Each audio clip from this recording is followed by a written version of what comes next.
Glória ao Pai, glória ao Filho e glória ao Espírito Santo de Deus, que vai nos dar a palavra hoje, que está em Hebreus 6, no versículo 1, aí o versículo 3 e o versículo 4, que nos diz assim: Por isso, deixando já os primeiros ensinamentos acerca de Cristo, prosseguimos em busca da maturidade, sem lançar outra vez o fundamento e arrependimento da obra morta da fé em Deus. Versículo 3 e 4.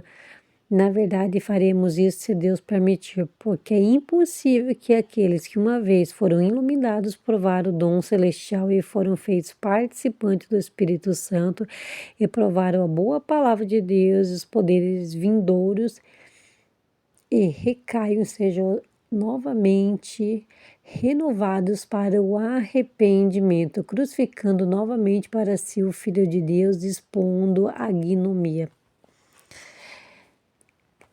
Irmãos, então,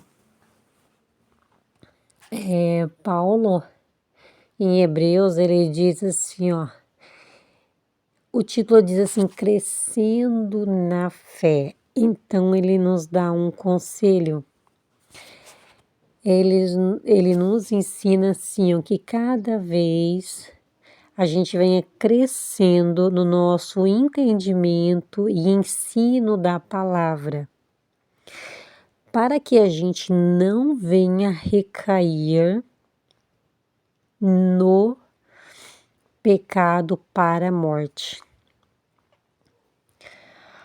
Muitos dizem que Jesus aboliu os ensinamentos do Antigo Testamento, que Jesus aboliu. Mas se a gente for analisar, eles ficaram mais difíceis, a salvação ficou mais fácil, que veio pela fé, através da graça. Mas se analisarmos, Jesus está dizendo assim,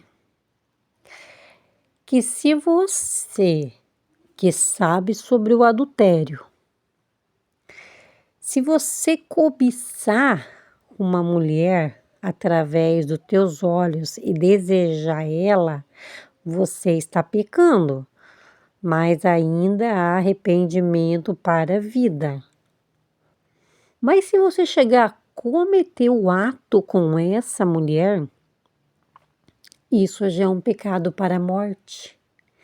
E é onde que Pedro nos fala que vocês provaram o dom celestial e agora cuide para que não caia aqueles que não caíram ainda, para que não venha ter a possibilidade de arrependimento. Porque o pecado para a morte é aquele que você comete.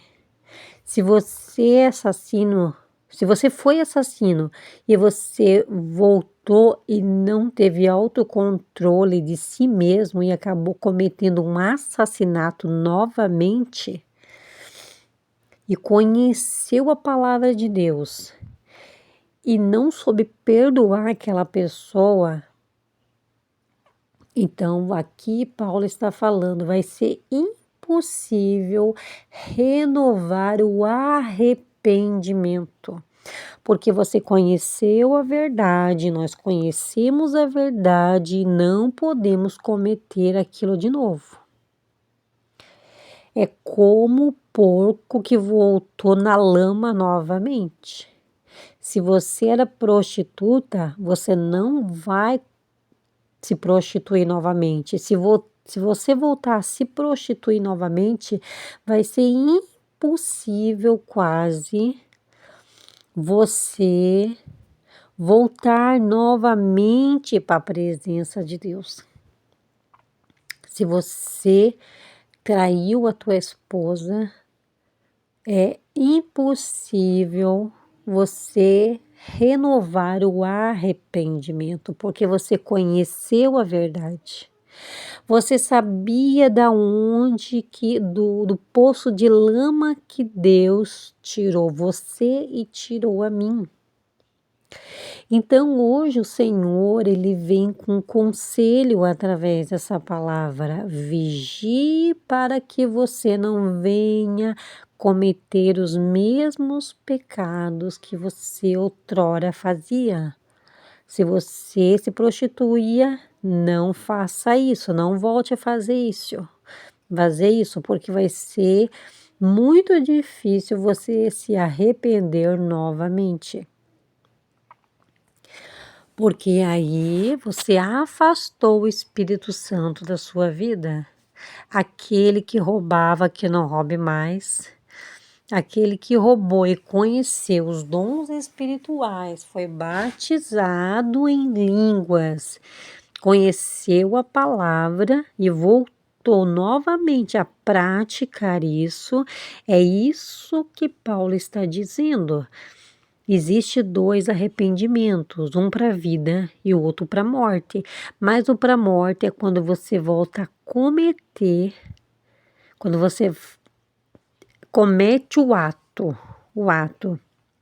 Você fica com ódio de uma pessoa, mas você não fazer nada contra ela, não chegar a matar ela, você ainda consegue se arrepender porque você não cometeu aquilo. Se você desejou uma mulher, mas você não se deitou com ela, você consegue se arrepender daquilo. Mas o pecado para a morte, que é quase impossível, a renovação do arrependimento é quando você comete o ato novamente. Você saiu daquela vida de podridão, agora você voltou para a vida de podridão de novo. É isso que Paulo está dizendo para mim e para você. Que a gente vigie e que se o Senhor te deu um casamento, que você fique firme nesse casamento, não vá trair sua esposa nem seu esposo. Outrora cometeu adultério, porque vai ser impossível o arrependimento novamente, porque você conheceu a verdade, você sabia dessa verdade. Irmãos, é difícil, mas não é impossível. É dificuldades, há frustrações, há decepções no casamento, mas a gente tem que firmar nossos pensamentos em Deus, pedindo a misericórdia do Senhor para que a gente venha perdoar o nosso próximo, que nosso próximo pode ser até o marido. Então, independente de quem seja, nós temos que perdoar para não guardar mágoa no coração e cometer algo contra essa pessoa. Aí você está caindo no pecado para a morte, que não há arrependimento. Eu digo a morte espiritual. E quando há uma morte espiritual, quem vai tragar a tua alma vai ser o inimigo. Aí a pessoa está na mão do inimigo, porque voltou a fazer a vontade dele, que outrora conheceu a boa palavra do Senhor para arrependimento e voltou na lama novamente. Então é isso que Paulo nos fala a respeito disso. Então, irmãos, eu deixo essa palavra de orientação tanto para mim quanto para você, em nome do Pai, do Filho e do Espírito Santo de Deus.